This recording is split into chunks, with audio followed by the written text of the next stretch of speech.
lift heavy, sleep, and repeat. We call that our life cycle, made a shirt about it, and it rings true with who we are as a podcast and a group. We are fortunate enough to have partnered with a company who can help us achieve one of those three key elements: Som Sleep. They have a keto-friendly version of their delicious sleep aid drink, and we're loving it. It's a lightly flavored 8-ounce anti-energy drink. You drink it roughly 30 minutes before you're ready to go to sleep, and you'll feel it help you into a deep, restful, all-night sleep. It provides some helpful elements to do so, including magnesium, GABA, and melatonin. When combined, you have a powerful tool for getting the impactful sleep that you and I so frequently don't get in our technology-driven, fast-paced lives. You can find it at some retail stores, but you can also purchase it online and get it shipped to your door. When you do, use discount code TKMC10 and you'll not only be getting 10% off, but you'll be helping support the Keto Man's Club. You can find the link to their website by going to theketomansclub.com. We're thankful to Som for partnering with us, and we hope you'll benefit from use of their product the way we have so far.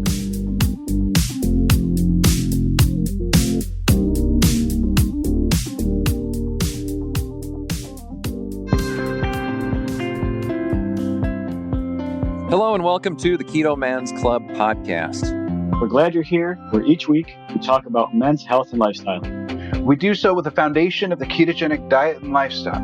If you don't know what keto is, stick around and you'll find out. The podcast will bring you real, honest fun.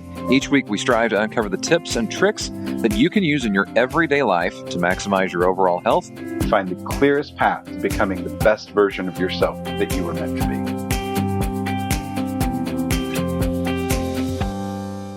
Hello and welcome to this week's episode of the Keto Man's Club podcast. My name is Chris. I'm the only host this week, which is a little bit different for us, but the show must go on, and we've put our guest today off enough that we wanted to go ahead and record. We took due to scheduling conflicts, Jim and Berto are not going to join us for this episode, but that's okay.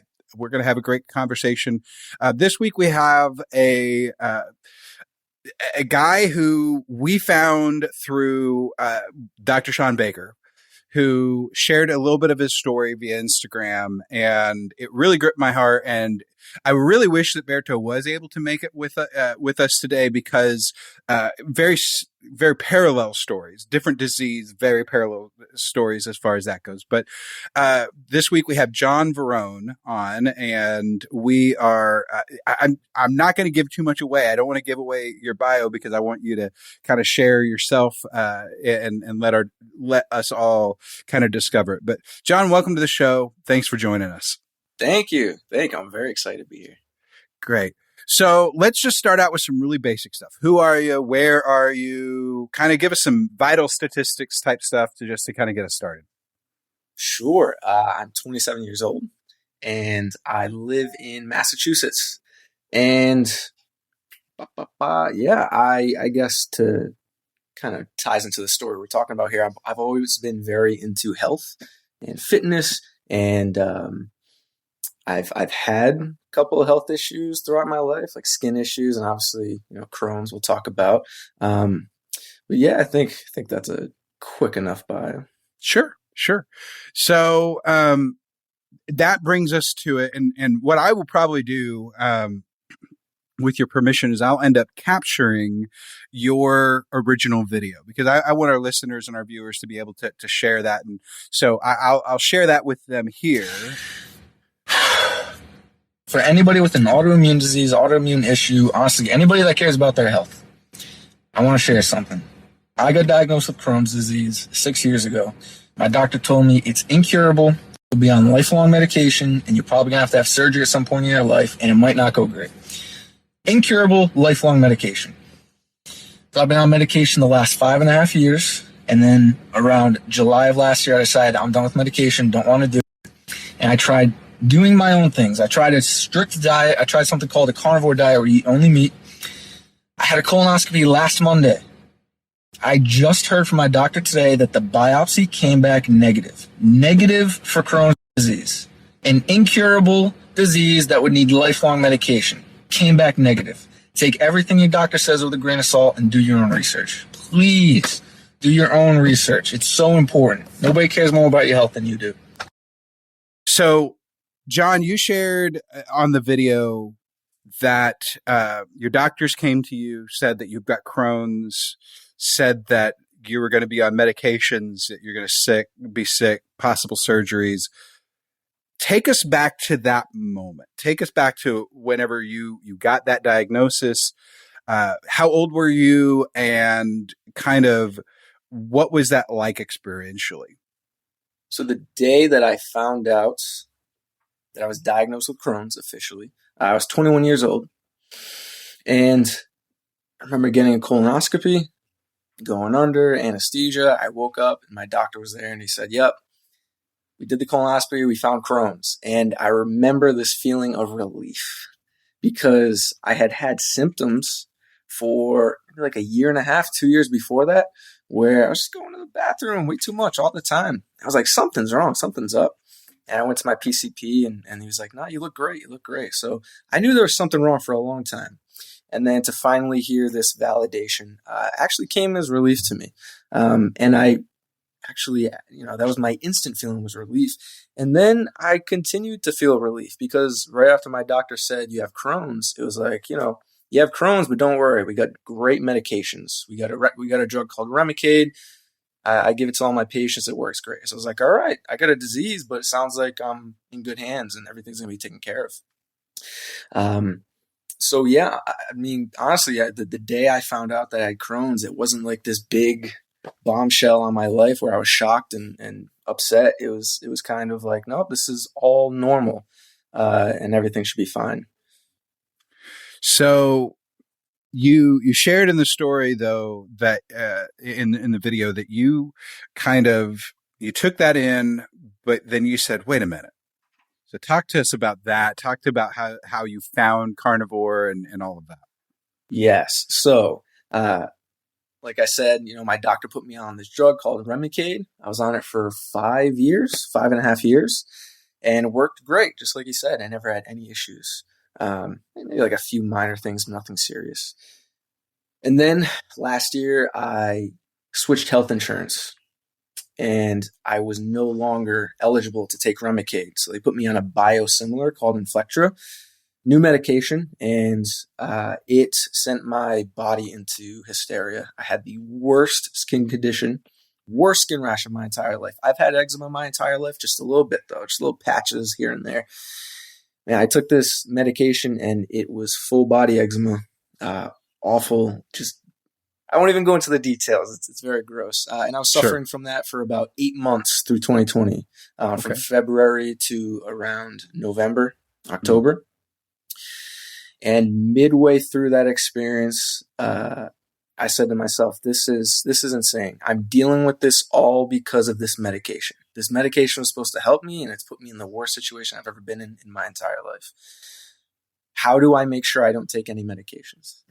And so for the first time since I was diagnosed with Crohn's, I actually Googled my disease. I did some research myself instead of just listening to what my doctor said. And I found a few things that kind of caught my eye. People were reversing their Crohn's or like getting into remission, curing it. I was like, what? That's not supposed to happen. Doctor said that's not supposed to happen. So did some digging, and I listened to the Joe Rogan podcast all the time. He had people like Jordan Peterson on who talked about his experience with the carnivore diet. I found out about his daughter, and then found out about Dr. Sean Baker, who went on to talk exclusively about the carnivore diet. And first time I heard it, I was like, that's crazy. Hey, it works for him. Cool. If that works for you, cool, great.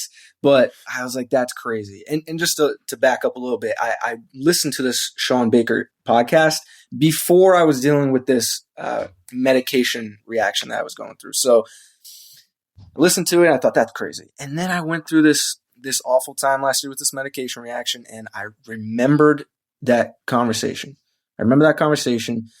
And I was so desperate at the time. I was in such a hole that I said, you know what? Let me try something. Let me try this carnivore diet because it seems to be working for people. And yeah, I just dove right in. And yeah, maybe I'm getting ahead of myself. Or No, you're fine. You're fine. We're just going with the flow. So you got into carnivore. You're like, okay, I'm going to try this out. This is, let's see what happens. And did you, like, how soon was it that you saw or felt physical changes? Did you, and I guess going along with that, did you taper off your meds, or did you just like say, screw this, throw them out and never return? I said, screw this, I'm out. Like, I'm never coming back. I'm done. And that was that was against my doctor's suggestions, but I had done enough research on it and been listening to Sean Baker long enough and been doing other research, listening to people like Paul Saladino and Michaela Peterson. I had done enough research where I was confident to make that decision. I was confident to say, doctor, I'm not listening to you. I'm going to try this other thing that other people are reporting great results on. So I said, no more medication. I jumped in cold turkey to carnivore. And yeah, I just hit a switch. I was eating a regular diet where I had lots of fruits and veggies and meats, sure. But then once I went in carnivore diet, I was like, all meat, just all meat. And for the first 3 weeks, it was just meat. I was eating bacon and ribeye steaks and chicken, salmon. And I noticed a very quick difference in my digestion. Not in like my skin issue. I think that took a longer time to heal, but I noticed an immediate effect in my digestion. The craziest thing was that I didn't poop for like 3 days. I didn't poop for 3 days, which was really insane to me. I always thought if you ate too much meat that you'd be plugged up. You get constipated because you need fiber. Everybody says you need fiber. We all need fiber. You need fiber. Yeah. And I couldn't believe it. It was like that entire notion was just flipped on its head. It's like, I didn't need fiber. Not only that, like I wasn't pooping. So, second thing was no bloating, no gas. I was gassy. I was so gassy all the time and I had no farts. So those were the 3 things that I noticed right away. And then another was energy levels. I noticed in like after the first week, my energy was kind of even throughout the day. I didn't have that pit in my stomach around 12:30 when lunch was coming around. Yeah, those were like the quickest things that I noticed right away. And it was really cool to see that, which is what helped me to stick to it as well. I'm like, whoa, the food I put in my body actually has a noticeable difference right now. I've never really experienced that before. Imagine that. Yeah. You put gas in the tank and it burns a certain way. If it's the crappy gas that has all the ethanol in it, it may not run very well if your engine is not prepped for it. And that's our bodies to a T. While they're dual burning, they might burn better on one source versus another. And that's what I think anybody who's dove into ketogenic carnivore diet that's what they've figured out, is that carbs don't work the same for everyone, and not all carbs are created equal. That's for sure. So on that note, just kind of as we, head into the food area, describe kind of a typical day of eating before going carnivore and switch and contrast that with what you do now. Like what was it like before? What was it like now? Okay. So you'd like to know my diet before I went carnivore diet, kind of what I was typically. Sure. Yeah, I've always been kind of fairly health conscious. I've always been working out. So, keeping track of macronutrients, making sure I get enough protein, the fat, the carbs. So yeah, I was eating a lot of protein throughout the day, a lot of chicken and steak, but then also sweet potatoes and broccoli and hey, I have a sweet tooth. I'd eat donuts and pizza whenever it was around too. So I guess it was like the typical American diet, only a little healthier. I made sure I get meat and veggies and fruits too. Sure. Yeah, it wasn't all donuts. Yes, and I was also daily because of my Crohn's, and at the suggestion of my doctor, daily I was taking Metamucil. So a lot of extra fiber, which I'm sure added to the gas, added to the bloating. So that's what my diet looked like before. And then on the carnivore diet, when I first went in, I was kind of, very unknowledgeable about it. All right, let's just eat meat. So I had lots of bacon, probably too much bacon. I had a lot of beef, ground beef, ribeye steaks, because I know I had to get fatty cuts. And then I have some salmon, some chicken thighs. I stayed away from eggs. And yeah, that was pretty much it. I've refined it as I've gone. I've figured out what works for me and what doesn't. Sure. And yeah, if you'd like to know what my diet's looking like recently, could get into that. So yeah, let's compare kind of getting started. Then now you've been able to narrow things down a bit. Yeah. So it is expensive, or more expensive, being on a carnivore diet. So I try to play into my budget. So I get a lot of ground beef, like 80-20 ground beef, because it's a good fat ratio. So I'll make a lot of burgers. I like ribeye steaks. I love doing roasts, the New York strip roast, a prime rib roast. And then to supplement with fat onto my beef to make sure I'm getting enough energy, making sure I have good digestion, I'll make homemade ghee. So I'll boil the butter on the stove, get all the milk proteins out of there, and then got a nice thing of ghee. And I every couple of weeks I'll make a huge homemade batch of beef broth, beef bone broth, and that's another great thing to supplement because you get fat in there as well. And I'll have chicken thighs every now and then, have some fish every now and then, bacon and eggs. I have brought eggs back in; they don't seem to mess with me, luckily, because I know some people have issues with that. Sure. So bacon and eggs, and yeah, I also give myself a cheat day on the weekend where it's like, all right, you can have that piece of pizza, you can have that piece of cake. I try to do good. Sometimes I slip up, but yeah, for the most part, I'm like 85-90% on the carnivore diet right now. Okay. Well, and to that end, I think for certain personalities and for certain situations that works really well. For me, a cheat day leads to 2, which leads to 3, which leads to months. I don't have that same type of self-control. If I put those things in my body, it does not equate to good things. And I can speak to that from experience.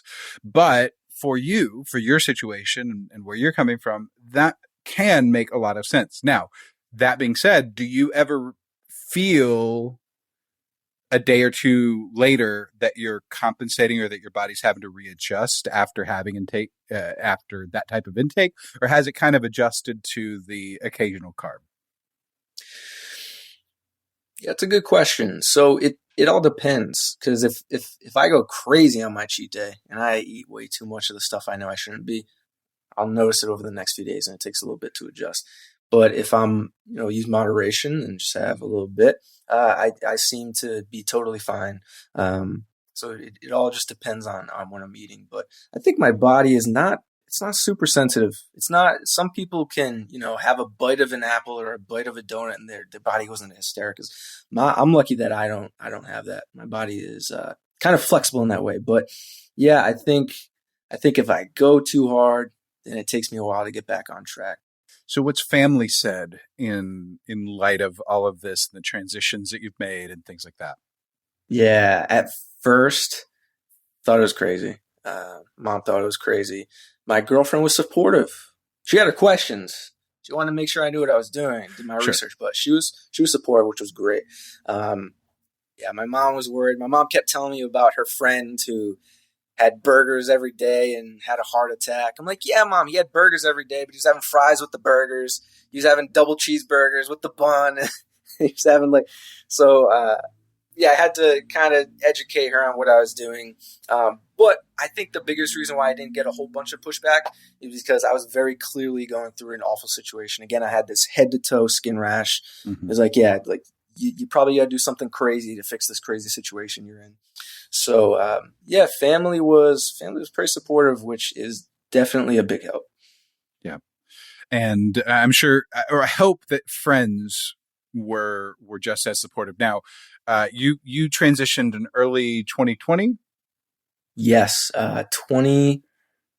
Excuse me. No, I went on the carnivore diet in, I think it was like around July. I think I dabbled with it around July and then got consistent in August. Okay.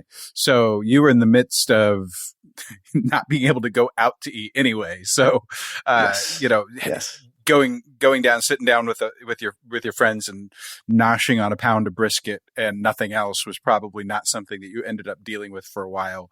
Right, which was good. But since then, friends getting glue of it and things like that, I hope that they've been supportive as well. They have, yeah. And they heard everything I was going through. And again, the situation I was going through made it very clear why I was trying this thing. Sure. So let's talk about fitness a little bit as far as like physical fitness. What were your workouts like before, and have you changed kind of what you've done before? Yeah, I have always been into weightlifting, doing bench and pull-ups, curls, tries, and also endurance. I love riding my bike. Love running on the treadmill, things like that. But primarily my workouts have been weightlifting, and they were great before carnivore diet. I felt strong. I felt like I was making progress. And then when I started doing carnivore diet, I did notice in the beginning, I would get a little more fatigued earlier on. I might get a little lightheaded. And I think that speaks to the fact that I wasn't really doing the carnivore diet right. I wasn't getting enough fat. It's too much protein, not enough fat. Wasn't getting the right energy levels. Sure. But recently over the last several months, I've noticed I'm right back to what I was doing before, because I've really figured out what my body needs in terms of proteins and fat. So yeah, I haven't noticed anything, any negative side effects in the workouts. It's all been great so far. Very cool. That's a pretty typical thing, especially in lifting, because you don't, you'll see it if you're a sprinter or if you're lifting weights, usually, because the quick burning fuel isn't being provided, but your body has to learn how to mobilize the protein stores that your body does have to make glycogen.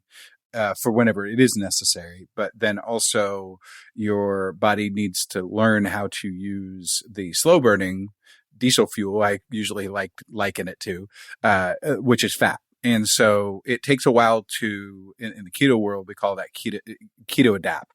And so just adapting to running off of ketones instead of running off of carbs. And so It's normal to see that dip. Yeah, I will say I forgot one thing that I've added to my diet, which is honey. I eat raw, organic, unfiltered honey. I like to get maybe like a tablespoon or two before some intense workouts that I'm doing, and I think that has also helped as well.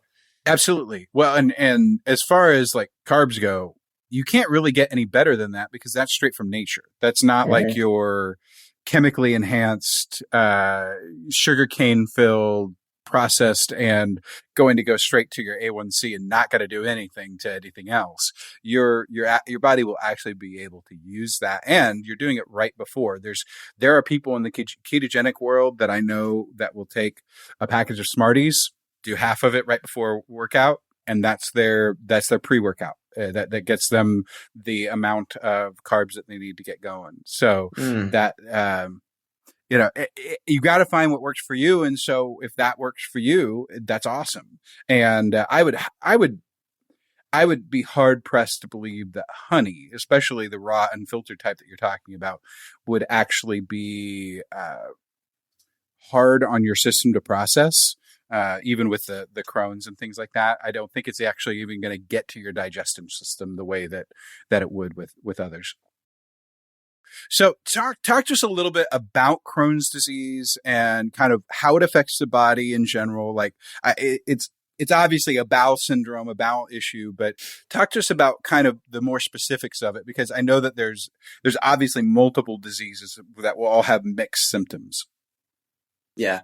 Crohn's is a disease. It's an autoimmune disease. And when I was diagnosed, my doctor loosely explained to me that it is your immune system or your body attacking your intestines. So your body is attacking your intestines. And I think that's how autoimmune issues are widely explained and classified, is that like your body is turning on yourself. Like if you have eczema or psoriasis, your immune system is attacking your skin. And yeah, that's a kind of awful sentiment. It implies that your body is your enemy and your body is turning on you, and there's nothing you can do about it. So, but Crohn's disease is inflammation of the guts, and it can lead to blood in your stools and pain.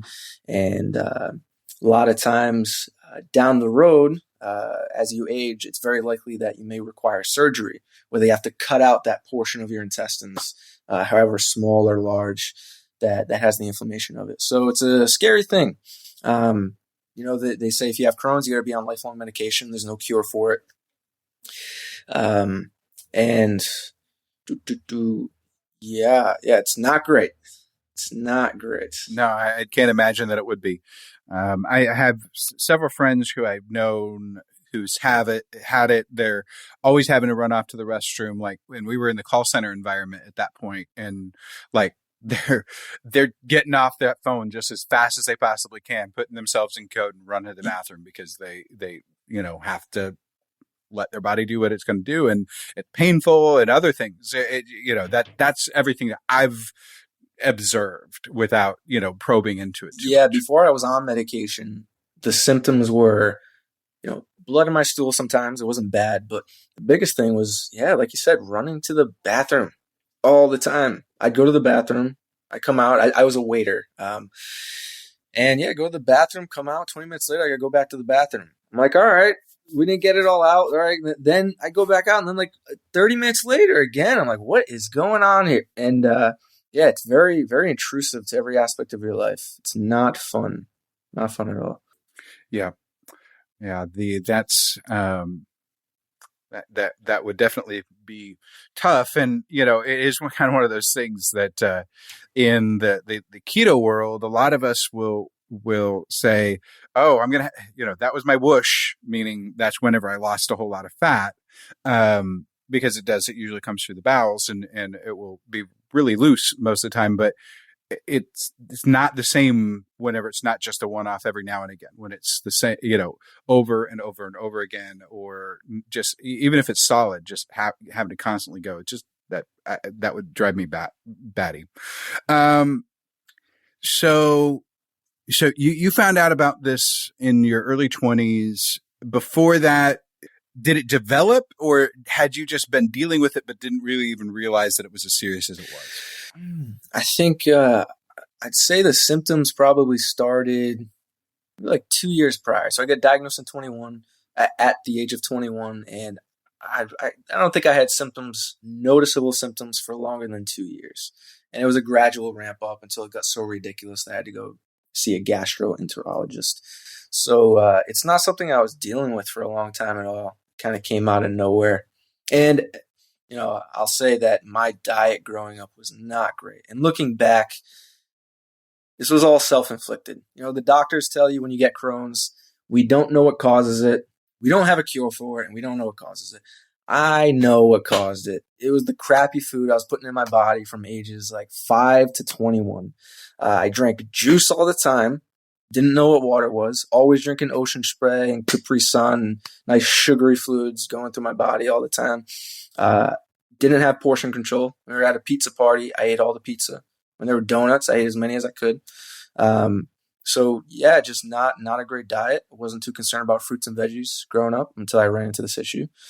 Pumping just 20 years of pumping inflammatory, high processed foods, vegetable oils into my intestines, doing that for 365 days a year for 20 years. Like that's what caused the inflammation. That's what did. So you grew up eating just like I did, just crappy, freezer made, food or donuts and sugar and all the wonderful processed foods of the, in this case, 90s and 2000s for you. I guess the thing to want that we would want to know, or that our listeners or viewers would want to know, is if you could go back, what kind of things would you maybe change or shift to adjust or to try to avoid damage, even if it's not like, oh, you must go carnivore. Like what type of changes would you push for what would be truly a healthy lifestyle? Yeah, that's a good question. Man, I mean, would I? I mean, for starters, I like to think I wouldn't go back and change anything because I think it takes hitting rock bottom or going through some tough situations in your life to really whip you into shape. So this tough experience I've had is what's opened my eyes and led me to the carnivore diet. But, if I could go back, I think I would drink way more water, eat way more protein, and eat way less processed carbs in whatever form that takes, whether it's just bread, toast, or, obviously the bad stuff like donuts and pizza and stuff like that. Just way less processed carbs. Sure. Yeah, I think that's exactly what I would do too. So so the skin conditions, they have pretty much cleared up to where do you have flare-ups at all, or does the eczema pretty much like just lie in remission completely? I do have flare-ups, and I notice that they come on the heels of, when I cheat. Now, luckily, they're not crazy flare-ups. They're just little. But I notice it's very clear. My eczema is great when I'm on carnivore, and it comes up a little bit when I cheat. But I have a little steroid that I'll just put a little dab on my arm, and it's great. But yeah, I've noticed there's a clear distinction in the health of my skin and how my eczema is doing when I'm on carnivore versus when I'm eating stuff I know I shouldn't be. But yeah, my eczema is doing great compared to last year after I took that medication. I think the carnivore diet has a lot to do with it. Yeah, I would agree with that. We interviewed, I'm not sure if you've seen him on Instagram, but he goes by Itchy Dan on Instagram. And we talked with him, and he basically had just all over eczema, head to toe, just the worst possible, just, like super thick, raising up on the arms and everything. He's gone into strict carnivore diet and used that to pull it down into controlled. I won't say that it's fully remission because he posts updates every now and again and says, yeah, you have this flare up or that flare up, but it's not, it's much more controlled. It's totally dealable. He can actually work again. Yeah, that's like great. It was bad enough that it was completely disabling. And so he's brought himself back from the brink using strict carnivore, and that's definitely been helpful. So this is, Mm-hmm. Yeah. How long was he on the carnivore diet before he started noticing results with his skin?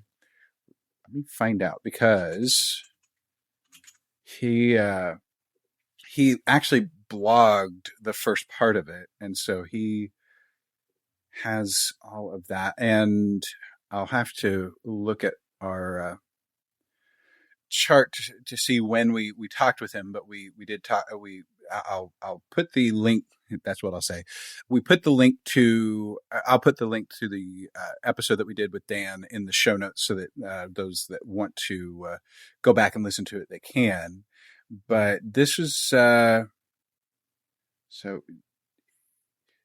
he stopped blogging at like week 40 or month 40 of doing it, and he was definitely seeing improvements over that entire period of time. I'm trying to get back to kind of the oldest stuff if I can and find out when he got started. And he posted pictures and all sorts of stuff. It's a long history when you've got 40 months worth of content. So his first entry was in 2015. Yeah, it looks like maybe he was starting to see a difference in a month or two. Wow, that is quicker than I thought. Yeah. Wow. Now, I think in that case, he was still taking some of the steroids and things like that. And so he was, he was supplementing it to that. But there's noticeably less issue in the pictures that you see as they progress, even in that first month or two. Mm-hmm. So, yeah. A really great guy, great conversation. So definitely, for those of you who are watching or listening, check it out, because it's another one of these stories like that an autoimmune disease where the body, is fighting itself, gives us the ability to realize that we can cut that off in its tracks and help to fix it at its root cause, Yeah. which is very, very, very helpful. Okay, so I guess the other thing that that I wanted to ask, and we'll kind of start wrapping up with this. This will be a little bit shorter of a conversation, but we don't have the fluff at the beginning that we normally have, so it's totally fine. If someone's out there listening and they've been told by their doctors, you've got this condition, you're going to be dealing with it for the rest of your life. Just take these meds, do whatever you want to with your diet, whatever the experience has been for them. What would you tell them now? And you kind of did it in the video, but go ahead and in your words now, kind of share with our listeners, our viewers that are having those issues, what they should know and what encouragement they need to know there's a better way. We've been talking about that all along, but kind of share, but go ahead and dig into that. Yeah, I will say that nobody cares more about your health than you do. I think we, for some reason, believe that doctors, it's the promised land, it's the safe haven, it's the place where you can trust what they're saying. The incentives are not lined up that way. They're incentivized to prescribe medications and keep you on medications that are not incentivized to heal your conditions.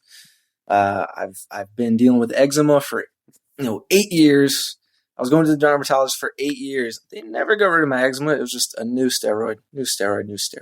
And Crohn's was the same thing. I was going to be on medication the rest of my life. And the second thing I would say is do your research. Whatever condition you have, whatever you're going through, do your own research on it. That's something I didn't do in the beginning. I just listened to my doctor. Do your own research. See what other people out there who have your condition are doing. See what they're trying. See what kind of alternative methods or medicines they have, and take your health into your own hands. Early in the conversation, I said that I quit my medication cold turkey. I just stopped like that. You can do that. You can, depending on how severe you are. I think it's fine. Honestly, I think it's fine to remain on medication, but do these other things also. Like stay on your medication, but start doing a carnivore diet. Start working out. Start drinking more water. Start getting healthy and see what it can do. And then maybe you wean off the medication. Do your own research. Take your health into your own hands and take everything your doctor says with a grain of salt. Take everything they say with a grain of salt because I don't know. They don't get paid off of healing you. They get paid off of seeing you every other month and doing checkups and refilling that pill bottle for you. As bad as it sounds, that's how I think it really is. Yeah, I think there's an aspect of economy that has entered into the medical profession. Oh yeah, neither of which I hate those words together. They just don't they don't bode well. Mm-hmm. That's for sure.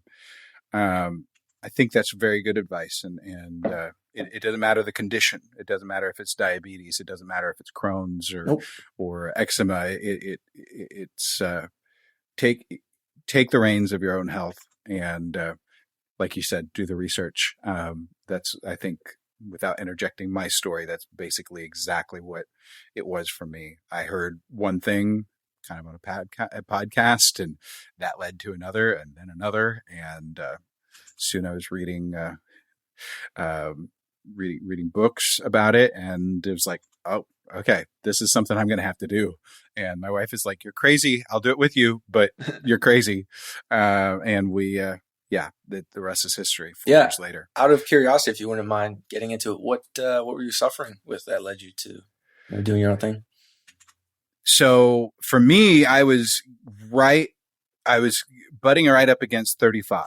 Mm-hmm. And so that was like I was coming up on 35 and realizing I am at a statistical midpoint for average of male lifespan, more or less. And, men being somewhere between 70 to 75 years. And I'm like, I don't want the second half of my life to be lazy or fat or any of those things. I was 280 pounds. I was low testosterone and I was lethargic. I was working a desk job. I'm still working a desk job. I just stand at it now sometimes. Nice. There you go. Sit, stand, desk. And so for me, and I didn't even realize this completely, but with the testosterone, we got blood work done, and my A1C showed that I was a pre-diabetic, basically. And that wasn't communicated like straight out.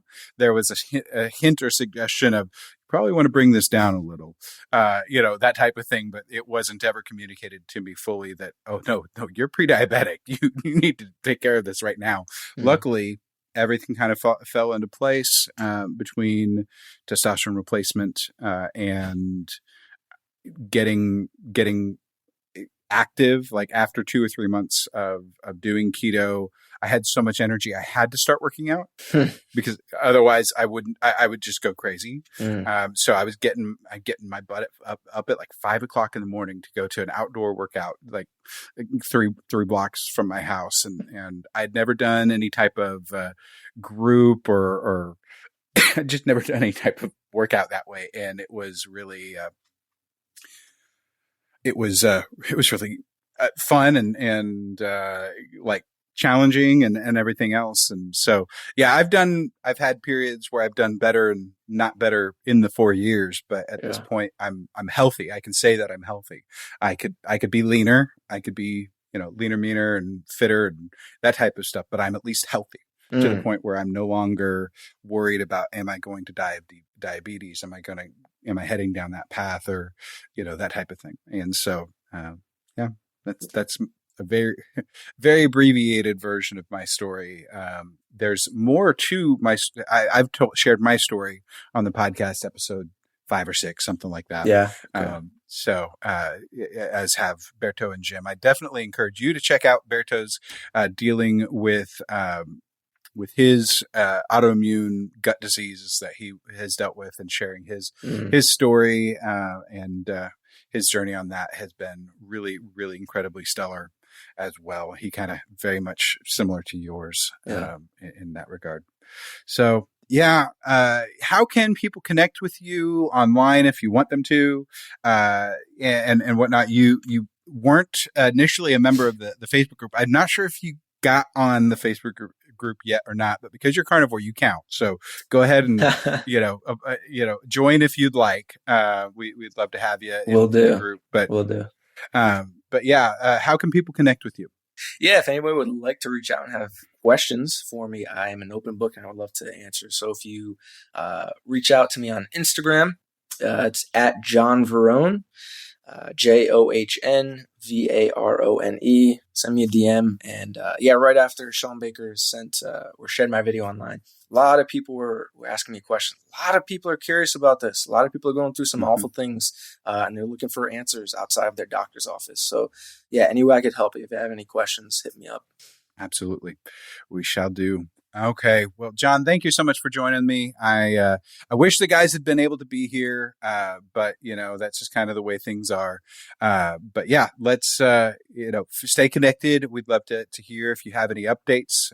Feel free to reach out, and we'd love to hang out with you further in the future. And hopefully we'll see you around the Keto Man's Club as well, contributing to the community, because I'm sure that you're going to fit in. Absolutely. Well, thank you again. You're so welcome. Thank you again to our viewers and our listeners for tuning in. We really appreciate your time. We give the reminders always, but you can connect with us on our website, theketomansclub.com. There are upgrades coming to the website. Hopefully, maybe they might be up by the time that this airs. We'll see how gusto I can get after things here in the next month or so. But we're trying to get a full-fledged website up so that you can have better access to information and to us and whatnot. But all the links right now are available on our website, theketomansclub.com. That's how you connect with us, the podcast, the Facebook groups, the page, all the everything. It's all there. Then if you have the chance to leave a review on Apple Podcast or any of the other podcast platforms that actually provide the opportunity. So we cherish those reviews. Those help us out so much. I think that's going to be it for us. Until next week, make sure to eat meat, lift heavy, sleep, and repeat. Thank you for joining us for the Keto Man's Club podcast. Your support means the world to us. Don't forget to subscribe so you don't miss an episode. Would you help us spread the word about the Keto Man's Club by sharing with your friends and family? We're available on all podcast platforms, so just search for Keto Man's Club and you'll find us. If you would like to connect with us, you can do so a number of ways. Our web address leads to our Facebook group, theketomansclub.com. That's TheKetoMansClub.com. You can also follow us on Instagram at Keto Man's Club Podcast. Lastly, if you have any comments or questions, feel free to reach out via email to ketomansclubpodcast@gmail.com. Thank you again for joining us today, and we look forward to hanging out with you again next week.